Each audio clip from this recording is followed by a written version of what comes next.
menginformasikan tentang algoritma klasifikasi data mining untuk memprediksi siswa dalam memperoleh bantuan dana pendidikan. Langsung kita masuk ke slide-nya saja. Ya, di sini saya akan menjelaskan tentang algoritma klasifikasi data mining untuk memprediksi siswa dalam memperoleh bantuan dana pendidikan. Dan perkenalkan, nama saya Fani Baktiar, NIM 1701550016. Ya, kita langsung masuk ke latar belakang. Ilmu pengetahuan seseorang dapat diperoleh melalui pendidikan di sekolah, karena dengan bersekolah kita akan mampu mewujudkan keberhasilan dan kesuksesan dalam kehidupan. Namun, empirik di lapangan menunjukkan bahwa ekonomi yang terbatas bagi sebagian orang tua menjadi faktor penghambat dalam mewujudkan kesuksesan anaknya, sehingga tidak ada semua anak usia wajib belajar dapat mengikuti pendidikan di sekolah. Untuk mengatasi permasalahan yang ada, yaitu melalui program beasiswa pendidikan.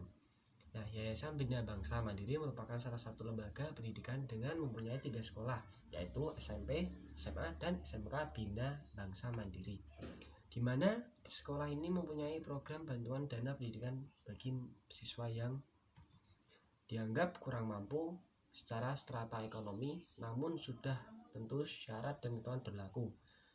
Dan semua kriteria pemilihan penuntutan siswa memperoleh bantuan dana pendidikan itu dilakukan berdasarkan data siswa yang ada, kemudian dianalisis secara manual, namun terkadang hasil yang diperoleh tidak sesuai.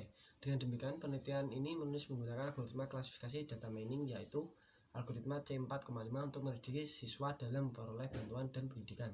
Sampel data diambil dari sekolah menengah atas atau SMA Bina Bangsa Mandiri yang beralamat di Kecamatan Gunung Putri, Kabupaten Bogor. Ya, kita langsung ke permasalahannya. Untuk mendapat bantuan dana pendidikan, para siswa dituntut untuk lebih semangat dalam pembelajaran. Dengan adanya syarat dan kebutuhan para siswa yang membutuhkan bantuan besar, dengan adanya itu bisa memudahkan para siswa mendapatkan bantuan.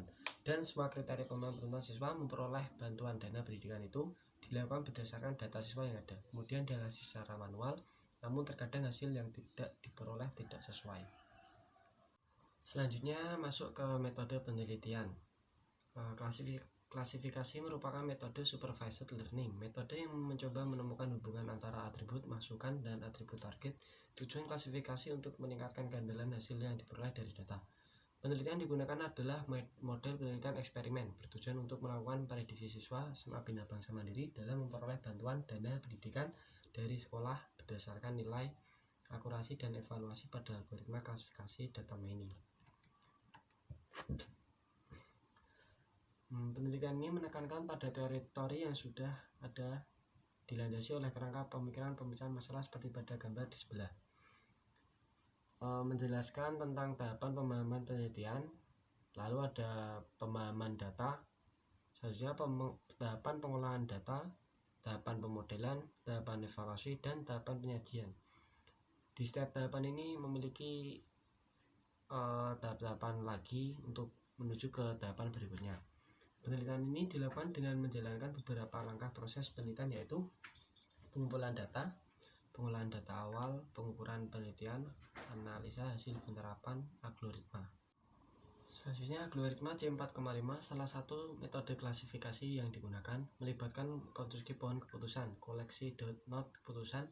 Setiap cabang kemudian mengarah ke node lain, baik keputusan atau ke node daun, untuk mengakhiri. Larose 2005. C4,5 adalah algoritma yang mempunyai input berupa training sampel berupa data contoh yang akan digunakan untuk membangun sebuah tree yang telah diuji kebenaran, dan sampel merupakan field feed data yang nantinya akan digunakan sebagai parameter dalam melakukan klasifikasi data. Algoritma dasar dari C4,5 adalah sebagai berikut. 1. Pohon yang dihasilkan berupa pohon terbalik. 2. Pada tahap awal semua contoh training adalah akar. 3. Atribut adalah kategori. 4. Contoh dipartisi secara berulang berdasarkan atribut yang dipilih. 5. Atribut tes dipilih dari data heuristik atau pengukuran statistik. Tahapan algoritma C4,5 adalah sebagai berikut. 1. Siapkan data training. 2. Pilih atribut sebagai akar. Untuk memilih atribut didasarkan pada nilai gen tertinggi dari atribut-atribut yang ada.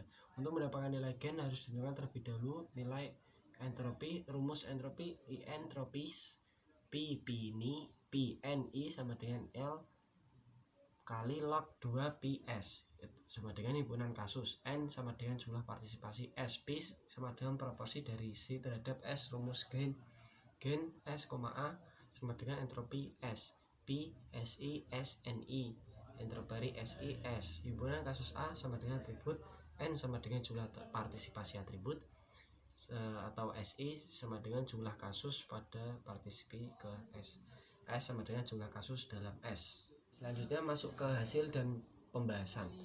Pengolahan data awal dalam pengujian ini menggunakan rapid miner dengan operator 0 fault cross validation untuk mendapatkan hasil akurasi dan AU pada setiap algoritma yang diuji menggunakan dataset siswa. Berikut adalah proses beroperasi. Pengukuran penelitian berdasarkan hasil olah data melalui aplikasi rapid miner, maka diperoleh confusion metric guna mengukur tingkat akurasinya. Dari algoritma C4,5 yaitu sebesar 98,80%, precision sebesar 98,2%, dan sensitivity-nya atau recall sebesar 99%. Seperti yang dapat kita lihat pada gambar di bawah ini. Nah, itu contoh gambarnya ya. Seperti itu.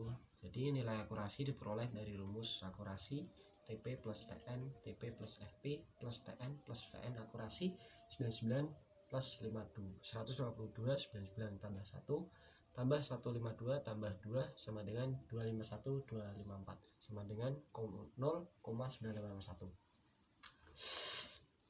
Mencari nilai sensitivity atau recall dengan rumus sensitivity sama dengan TP plus PN, precision 99, 99 plus 1 sama dengan 99, 100 sama dengan 0,99. Mencari nilai precision dengan rumus precision TP plus FP sensitivity sama dengan 99, 99 plus 2 tambah 99, 101 sama dengan 0,9801. Analisa hasil penerapan algoritma melalui data yang disajikan pada tabel ini telah menghasilkan sebuah model pengukuran dapat dilihat pada gambar ini. Penjelasan dari model pengukuran yang dihasilkan yang menjadi atribut akar adalah penghasilan ayah, di mana memiliki dua kelompok kelas atau rank antara lain lebih dari 22500 dengan kurang dari sama dengan 252.550 rupiah. Di antara dua kelompok kelas tersebut, kelompok kelas penghasilan ayah lebih besar 22.050 rupiah. Sudah mengklasifikasi kasus ke dalam keputusan pilihan tidak, sedangkan untuk kelompok kelas penghasilan ayah kurang dari 225.000. Itu perlu dilakukan perhitungan guna menentukan cabang selanjutnya. Sekian.